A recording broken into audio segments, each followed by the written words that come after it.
नमस्कार मित्रों। लोहिया कहा करते थे कि हम भले ही आज़ाद हो गए हैं, लेकिन हमारे मंत्री मिनिस्टर नौकरों के नौकर हैं। उनका कहना था कि हमारे मंत्री अपने सूझ समझ से, अपने विवेक से कम काम करते हैं, और जो कलेक्टर है सरकार के नौकर हैं, कलेक्टर के कहे मुताबिक, उसे उसके बताए मुताबिक काम करते हैं और उसी तरह से आदेश जारी करते हैं। तो वो नौकरों के नौकर कहा करते थे। ऐसे मंत्री जब आज आते हैं दौरों पर, तो जीव लाख लाव लश्कर ताम झाम से आते हैं, तो बड़ा अजीब सा लगता है। ये हम पुरानी फिल्मों में देखते थे, जब राजा महाराजा हाथी पर चढ़ के निकला करते थे और आगे पीछे उनके सेनाएं होती थी, दस्ते होते थे सैनिकों के, और आगे पीछे तुरहियां बजती रहती, ढोल नगाड़े बजते रहते थे। कुछ कुछ वैसा ही नज़ारा अभी भी लगता है। ऐसा लगता है कि अंग्रेज तो चले गए हैं, लेकिन अंग्रेजियत छोड़ गए हैं। हम लोगों को गांधी की सादगी अपनानी थी, और हम लोग अंग्रेजों के बिल्कुल परंपराओं को, ढोंग रत्तों को अपना रहे हैं, दिखावे को अपना रहे हैं। मुझे ये अच्छा कभी नहीं लगा। मुझे लगता है कि ये जनधन का दुरुपयोग तो है ही। जिन लोगों ने आपको चुन के भेजा है, आप उनसे भी एक दूरी बना लेते हैं।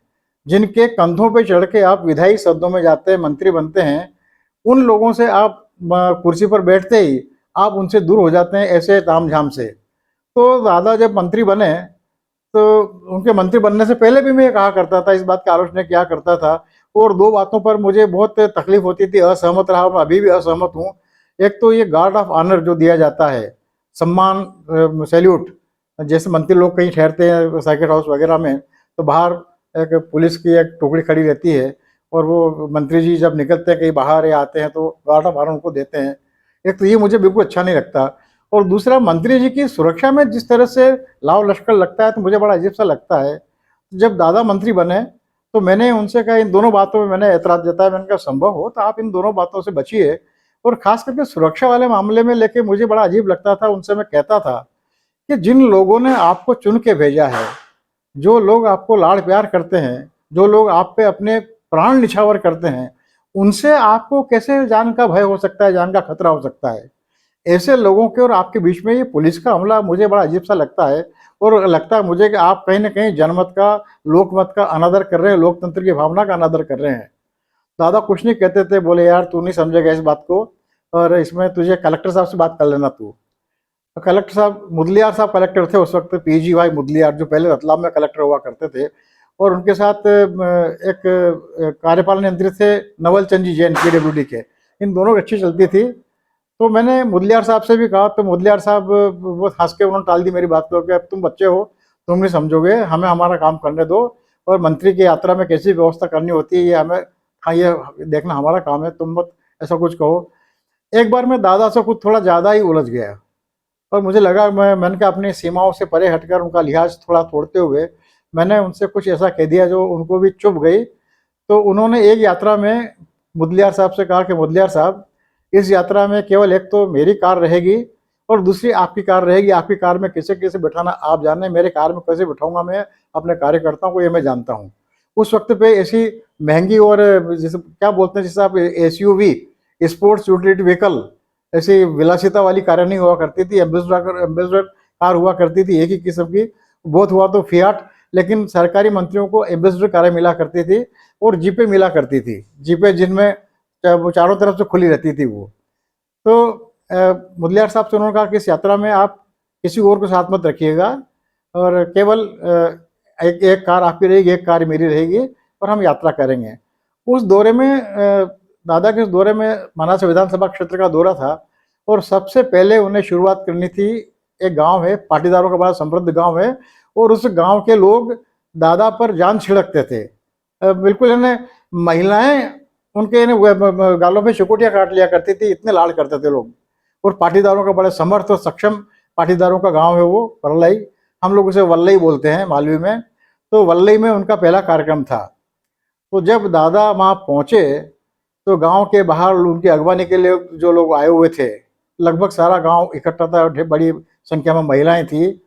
तो जो कांग्रेस के अग्रणी कार्यकर्ता थे, वो दादा पर एकदम बहुत नाराज हो गए।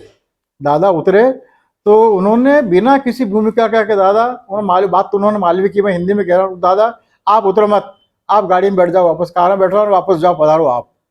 तो दादा ने कहा क्या हो गया भाई? दादा समझ नहीं पाए बिल्कुल भी। बोले नहीं कुछ नहीं हुआ, आप गाड़ी में बैठो, पधारो और मंत्री की तरह आना। दादा ने कहा कि मैं मंत्री की तरह ही आया हूँ भाई, मेरे पीछे कलेक्टर है, एसपी साहब साथ में है और मैं आपके साथ में हूँ, कलेक्टर मेरी गाड़ी पे तिरंगा झंडा लगा हुआ है, मंत्री हूँ।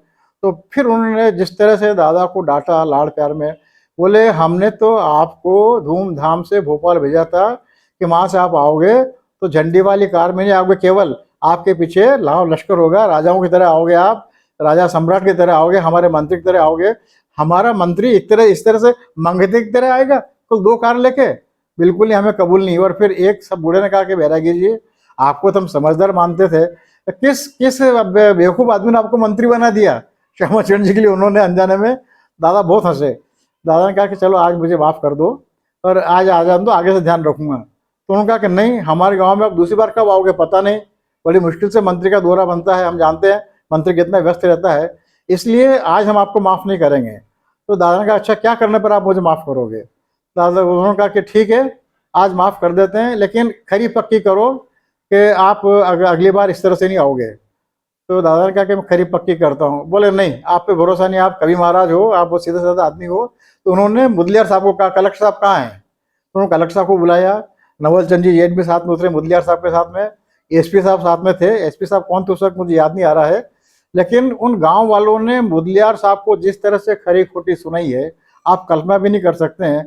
मुदलियार साहब चूंकि इस बात को समझ चुके थे, महसूस कर रहे थे कि जो भी हो रहा है बैरागी जी के प्रति लाड़ प्यार अनुराग उसके प्रति वजह से हो रहा है, तो हंसते रहे वो, यस यस यस करते रहे।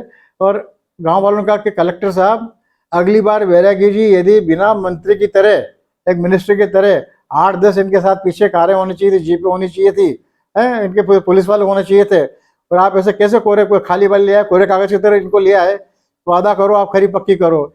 सच मानिए मुदलियार साहब को उन्होंने हाथ में गंगाजल देख के उनसे संकल्प करवाया और कहलवाया कि आप खाली हमारे यहाँ नहीं, बैरागी जी को आप पूरे जिले में कहीं पर भी इस तरह से 2 कारों में लेकर नहीं घूमेंगे, आप इन्हें एक मंत्री की तरह शान शौकत के साथ पूरे लाव लवाजमे के साथ लेके जाएंगे, घूमेंगे और मंत्री की इज्जत बनाए रखेंगे।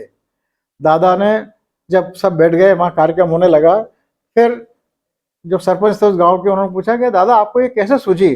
तो दादा ने मुझे बुलाया, ले सुन ले इनकी बात। दादा ने कहा कि इसकी बड़ी इच्छा थी और इसका बड़ा आग्रह था कि अपन अंग्रेजों की तरह व्यवहार नहीं करें, कोई जैसे आपने मुझे चुना है तो आपसे मुझे क्या खतरा हो सकता है, इसलिए न पुलिस वाले रखे न इतने लाव लश्कर रखे, तो इसके कहने से यात्रा की। तो आप यकीन कीजिए उन सरपंच साहब ने और दादा के मित्रों ने मुझे केवल पीटा नहीं, इस तरह से मेरी लानत मलामत की कि आप कल्पना भी नहीं कर सकते हैं। और उन्होंने कहा कि आगे से बब्बू भैया, मेरा घर का नाम बब्बू है, कि बब्बू भैया आगे से आप साथ में मत आना और कोई गड़बड़ मत करना, वरना आपको औंधा लटका देंगे। और इसके बाद बड़ी मुश्किल से उन लोगों ने उसके बाद दादा का जो स्वागत करना था उन्हें सब कार्यक्रम हुआ, पूरा हुआ। लेकिन दादा ने मुझे बाद में कहा कि किसी स्थायी परंपरा को बदल पाना बड़ा बहुत मुश्किल है, और हम निजी कार्यक्रमों में ऐसा कर पाएंगे लेकिन हम लोग सार्वजनिक कार्यक्रमों में ऐसा नहीं कर पाएंगे। इन लोगों को लगता था कि मैं धूम धड़ाके से आऊँगा तो इनकी इज्जत बढ़ेगी, तो इनको लगा कि मैंने इस तरह से सीधे सपाट आके सादगी से आके इनकी इज्जत में कमी कर दी, इसलिए बड़े दुखी हुए लोग। और तुम विश्वास रखो हम लोग मानसिक रूप से अभी भी सामंत युग को जी रहे हैं, जमींदारों के युग को जी रहे हैं, हम लोग अभी भी राजा रजवाड़ों के युग को जी रहे हैं। इससे निकलना बड़ा मुश्किल है, ये मुझे उन्होंने 69 से 72 के बीच में कहा था, आज भी याद आता है मुझे।